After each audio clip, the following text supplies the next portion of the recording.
জনতা বাজার থেকে মুসাপুর যাওয়ার পথে মেন রোড মেরামতের কাজ চলমান রয়েছে, যাতে করে ভাঙন প্রতিরোধ কিছুটা কমে যায়। মুসাপুর নদী ভাঙন রোধে এখন ডুবরিবাদ খুবই জরুরি। 2024 সালে 26 আগস্ট মুসাপুর রেগুলেটর ভেঙে যাওয়ায় মুসাপুর নদী ভাঙন ভয়াবহ রূপ নিয়েছে।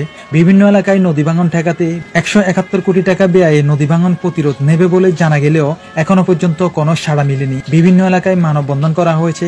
মানববন্ধনগুলো জাতীয় পর্যায়ে পৌঁছালেও এখনো কোনো আশার আলো দেখা যায়নি। অনেকে ঘরবাড়ি হারিয়ে নিঃস্ব জীবন যাপন করছে।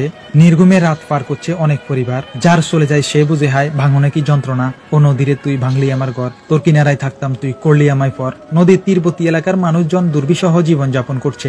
ইতিমধ্যে 4 থেকে 5 এলাকা পুরোপুরি নদীগর্ভে বিলীন হয়ে গেছে। অনেকে হারিয়েছেন ফসলি জমি। স্থানীয়দের সাথে কথা বলে জানতে পারলাম, জনতা বাজার থেকে মুসাপুর যাওয়ার পথে মেন রোড নদীগর্ভে বিলীন হয়ে গেছে।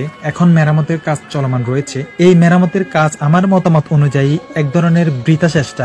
আগে মুসাপুর রেগুলেটর পাশাপাশি একটা ডুবুরি বাঁধের প্রয়োজন। পরবর্তীতে ভাঙন প্রতিরোধে বালুর বস্তা বা জিওব্যাগ দ্বারা রাস্তার পাশে দেওয়া হলে ভাঙন প্রতিরোধ কিছুটা কমবে। সংশ্লিষ্ট কর্তৃপক্ষের দৃষ্টি আকর্ষণ করছি, মুসাপুর রেগুলেটর পুনর্গঠনের আগে ডুবুরি বাদ দেওয়া অতি জরুরি। হারিয়েছে বসত বাড়ি, নষ্ট হয়েছে ফসল, শারীরিক মানসিক ক্ষয়ক্ষতি নদী ভাঙনের কারণ। ছোড়ে নিলে বসত ঘর রেখে যায়, আগুনে ফুটলে সেটাও চলে যায়। নদী ভাঙনের কবলে ফুটলে সর্বোচ্চ শেষ হয়ে যায়।